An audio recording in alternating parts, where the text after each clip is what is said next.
হুমায়ুনের ভাইরাল ভিডিওর ধাক্কা, হুমায়ুনের দল এজেইউপির সঙ্গে জোট ভাঙল মিম। সংখ্যালঘুদের অপমানের প্রতিবাদে সিদ্ধান্ত, এক্সপোস্টে জানালেন মিম প্রধান ওয়াইসি। কথা বলবো প্রণব আমাদের প্রতিনিধির সঙ্গে। প্রণব, অর্থাৎ হুমায়ুন কবিরের দল আমজনতা উন্নয়ন পার্টির সঙ্গে মিমের আর কোনো জোট হচ্ছে না এবারের ভোটে, এবং আজ যে ওয়াইসির ভোট প্রচারে আসার কথা ছিল হুমায়ুন কবিরের সমর্থনে, তাও তাহলে হচ্ছে না? দেখো, আজকে কিন্তু ওয়াইসির সঙ্গে দুটো সভা করার কথা ছিল এবং কলকাতা থেকে আসার পর তার ইসলামপুর এবং বীরভূমে দুটি জায়গাতে কিন্তু তার জনসভা করার কথা ছিল আমজনতা উন্নয়ন পার্টির হুমায়ুন কবিরের সঙ্গে মিমের প্রধান ওয়াইসি।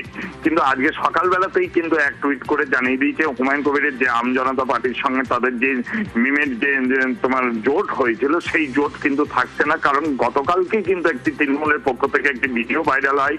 সেই ভিডিও ভাইরালে দেখা যায় যে হুমায়ুন কবির বিজেপি নেতাদের সঙ্গে একটা টাকা নিয়ে রফা করছেন এবং মুখ্যমন্ত্রী মমতা বন্দ্যোপাধ্যায়কে সরানোর জন্য সর্বতভাবে চেষ্টা করবেন, এই ধরনের ভিডিও কিন্তু ভাইরাল হয়। যদিও তার পরিপ্রেক্ষিতে হুমায়ুন কবির দাবি করেছিলেন এটা এআইডি করা হয়েছে, আমাকে যে মেলাইন করার জন্য এই ধরনের ভিডিও বাজারে ছাড়ছে এবং তার জন্য তিনি তৃণমূলের বেশ কয়েকজনের বিরুদ্ধে কিন্তু মানহানির মামলা করবেন বলেও কিন্তু হুঙ্কার দিয়েছিলেন। তারপরে কিন্তু আজকে সকালবেলাতে মিম প্রধান যেভাবে টুইট করেছে তাহলে বড়সড় একটা ধাক্কা বলে কিন্তু মনে করা হচ্ছে। কারণ কয়েকদিন আগেই কিন্তু নওদাতে যে সভা করেছিলেন ওয়াইসির সঙ্গে, সেই সভাতে কিন্তু মিম প্রধান কিন্তু জানিয়েছিলেন যে তারা হুমায়ুন কবিরের সঙ্গে থাকবেন এবং জোট হয়েছে এবং 10টা আসনে তারা প্রার্থী দিয়েছেন। কিন্তু পরবর্তীতে হুমায়ুন কবিরের যে আমজনতা উন্নয়ন পার্টির সঙ্গে তারা কিন্তু থাকবেন। এবং গতকালকারও যখন আমরা হুমায়ুন কবিরের সঙ্গে কথা বলেছিলাম এই ভাইরাল ভিডিও নিয়ে, সেই সময়তে কিন্তু হুমায়ুন কবির স্পষ্টভাবে জানিয়ে দিয়েছিলেন যে মিম কিন্তু তাদের সঙ্গে থাকবে এবং শুধুমাত্র এই বিধানসভা নাই, তার পরবর্তীকালে যত নির্বাচন হবে মিমের সঙ্গে তারা সংগঠন করে সংঘবদ্ধভাবে চলবেন।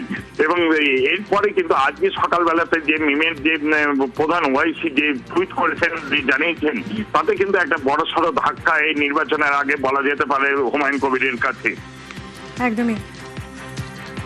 একদমই ধন্যবাদ প্রণব। এক্সপোস্টে সরাসরি মিম প্রধান ওয়াইসি তিনি জানিয়ে দেন সংখ্যালঘুদের অপমানের প্রতিবাদে সিদ্ধান্ত, হুমায়ুনের দল এজেইউপির সঙ্গে আর কোনো জোট নয়, জোট ভাঙল মিম। এক্সপোস্টে জানিয়েছেন মিম প্রধান।